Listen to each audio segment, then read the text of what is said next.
Hello, hello. This is Kevin. I know I'm a bit early, as usual. That's my mode of operating. Is anybody out there? Um, if you're out there, please just say something in the comments so that I know that people are out there.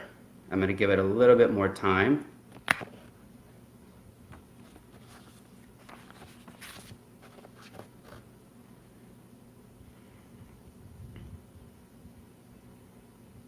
Anybody? Ooh, Monica. Thank you, Monica, for... Ooh, Beverly Hunting. My mother is here. Tanya, hello, hello. I'm going to give it a few more minutes because I think it seems like it's working properly, which is the most important. Debbie, thank you for being here. I'm going to give it I'm a little early, so I'm just going to... Hey, Lauren.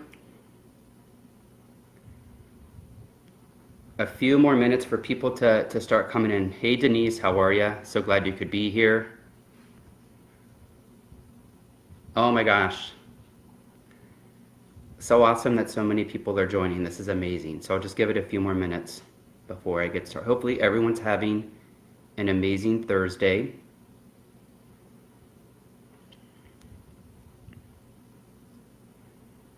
Daniel, ¿cómo estás? Bienvenido. So glad you're here.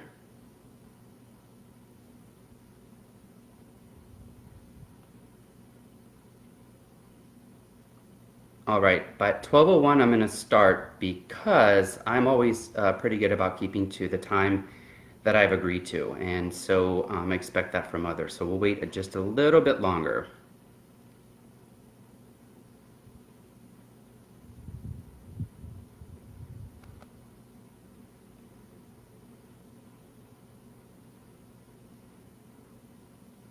All right, it's 12:01, and you guys, I'm going to go ahead and get started. Thank you. You are here today to participate in some amazing information that I'm going to share with you, and it's called 3 Tips and really one powerful tool to manage big life transitions. My name is Kevin Hunting. I think most of you already know this, and I just recently launched my coaching practice called 2 Steps Forward. Very proud to have this accomplishment under my belt. And really, today what I'm asking is kind of sit back, and when I'm talking and speaking and discussing certain tips, I really would like for you guys to reflect and go internally within yourself and do some self-reflection. In this crazy day and age that we're in, where we're always running, it's always about doing versus being, this is a half an hour where you can take the time, I think, to really reflect and do some internal work, which is powerful when we allow ourselves to do it. And I know that a lot of times people don't have that time, but it's so important for your own self-care. So I'm going to start off by sharing a little bit of my story, which is really ties into this big life transition theme. So in 2005, I moved out to San Francisco from Connecticut, and I was loving it. I love the city. I wanted to live there, so I went after the job that I wanted there. And what I loved about it was that so many of my personal values were able to be met by being in San Francisco. Just the natural beauty, the diversity of the city itself. I had really an amazing job at Gap Inc., which is a company that does so much for a lot of different minority groups, which is something close to my heart. They're very pro-LGBTQ.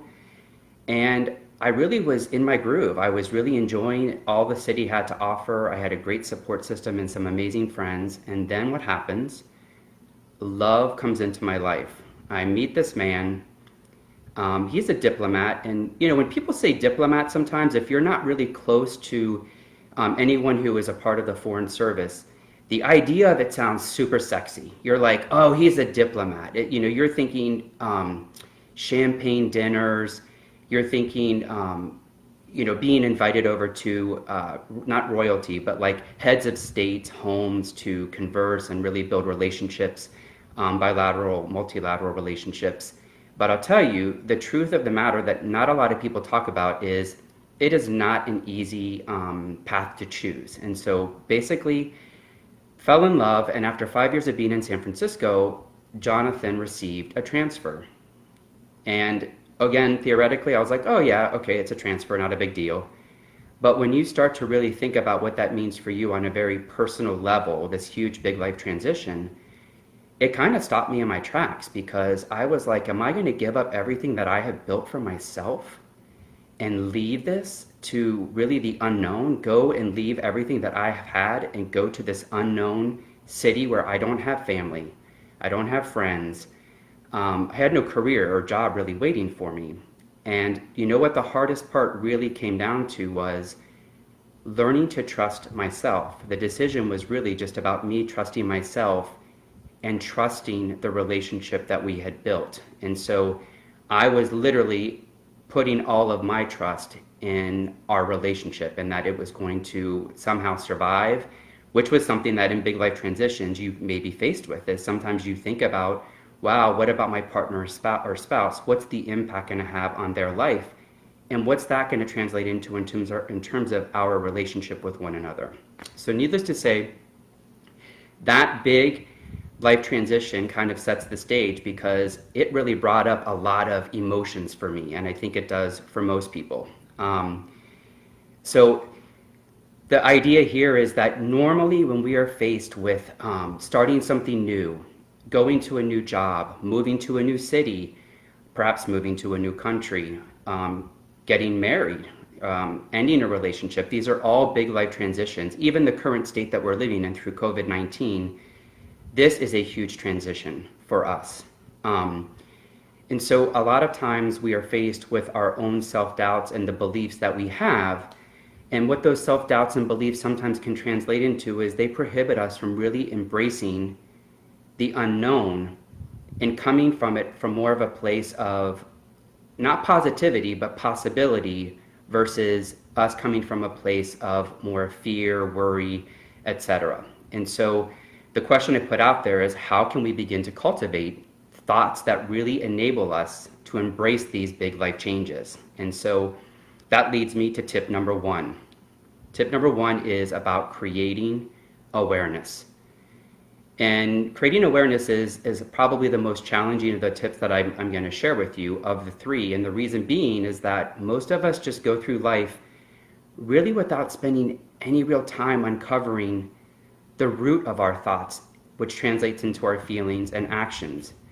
And so what we tend to find out, right, is a lot of us may find ourselves just continuing to encounter kind of the same results in our life because we're on the treadmill.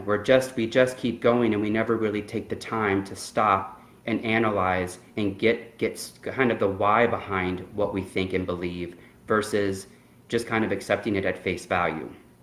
We're in this default mode where we really take for granted that we have a choice in any given situation to decide how we want to show up. And so that is really the first tip that I have in this, is it's really about taking a step back on a very individualistic level and creating your own personal awareness relative to this big life transition. So tip number 2, and this is, you might want to get a piece of paper for this one because these are some interesting, this tip number 2 is mind your inner blocks. Okay, yep, you heard that. Mind your inner blocks. And what you're thinking, what the hell does that mean? Blocks are basically any draining thoughts or emotions that are emotionally charged that prohibit us from exploring possibilities or taking action. And like I referenced earlier, when I was really learning to just trust myself and the decision that everything was going to be okay when I left San Francisco, we all are faced with these inner blocks. They are part of the human condition, and what we do about them is where there's real power, because they can keep you where you are in your life, which is something that if you don't really take the time to understand, you're just going to be living really the same life without seeing much evolution. And so the first inner block is called a limiting belief. And basically a limiting belief is any generalization or idea that we learned and accepted about ourselves and about the world that limits us in some way. And again, these are universal. It's not like these are just something that I experience, but everybody, if you take a step back, you can think of some experience in your life where you had a limiting belief. An example of one would be, I can't start my own business. People tell themselves this all the time, but if you really start to break down behind that, the why, like why you think you can't, it's not true. It's not that you can't start a new business. That's what you keep telling yourself, and that's what you keep believing about it. The second inner block is called interpretations. And these are basically any story, opinion, or judgment that we create about an event, a situation, a person, or an experience. And the best example I can give of this is the idea that, isn't it amazing that two people can actually witness the same event? Let's just say, for example, it's a car accident. But if the police officer is actually taking down the notes about what actually happened, what tends to happen, and there's research behind this, is that actually the stories will diverge based on, again, each individual's own personal beliefs and thoughts. And so that is an interpretation. That's a really great example, is how two people can see the same thing from two different points of view. And I've seen that happen a lot in corporate America, since I spent a lot of time there, where you can walk out of a meeting and two people will be like, oh, what did you think the net result was, or the takeaway? And it's two completely different things. The third inner block is called an assumption.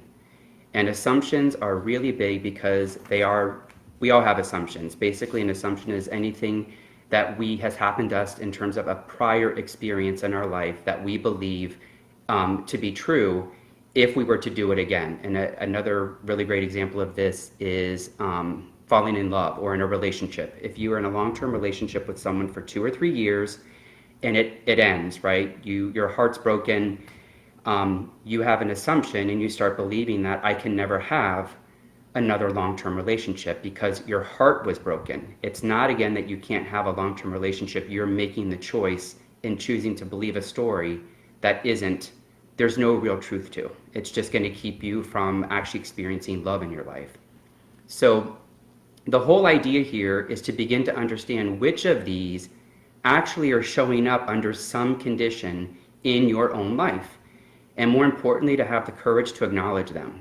And again, these come up in big, big life moments. They just do. It's just purely natural. But to have the power to be able to decide how you want to view it is probably the most beautiful thing that we have, because really the power to choose is, each of us has that power every single day of our lives. Okay, and the last and final tip that I have to share, so number 3, is shifting your perspective.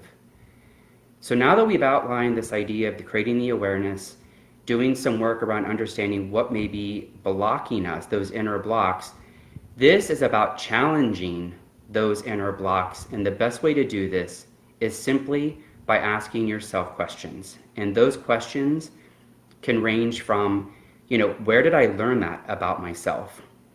That's a really, really great one, because in terms of limiting beliefs, you start to understand, it's something that happened to you perhaps as a child or during your younger years, but there really, again, is no truth behind it, except that you keep telling yourself this.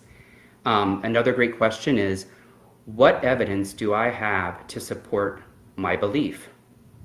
And if you really dig into it, there's no solid scientific, infinite evidence like gravity, for example. There's no real evidence to support what you're believing. It's just what you choose to believe. Another great one is, how do you know that whatever you believe is true? Again, it's more the flip side, but it's look for, again, how could you prove that that's true when there's really nothing that you can use to prove it? And then another great one, a last one, just to give you one more that you could use, is what might be some other possible interpretations regarding whatever that belief that you have.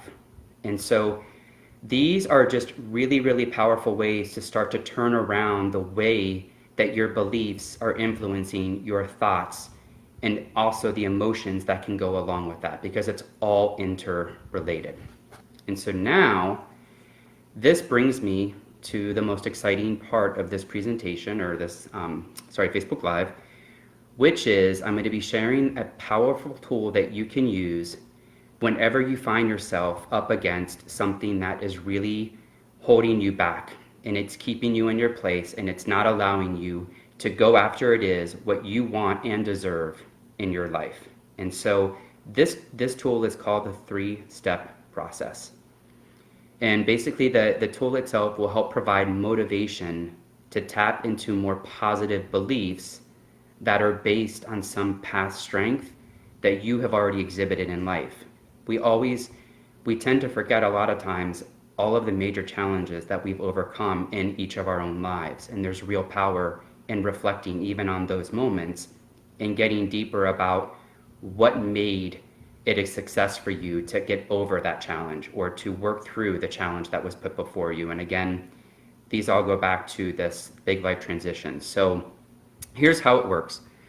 You first start off by asking yourself the following series of questions. And I do recommend actually that you write them down, as it helps solidify them in your mind. There's, again, real power in actually writing stuff. That's why a lot of people journal, is by doing so, it actually solidifies it even more in your own kind of imprint of your mind. And so you're going to begin by thinking back to an experience that was either identical or similar to the one that you currently are experiencing, and that you were successful, that's the key, successful in overcoming. So you first just think about that, and then you are going to ask yourself 3 questions.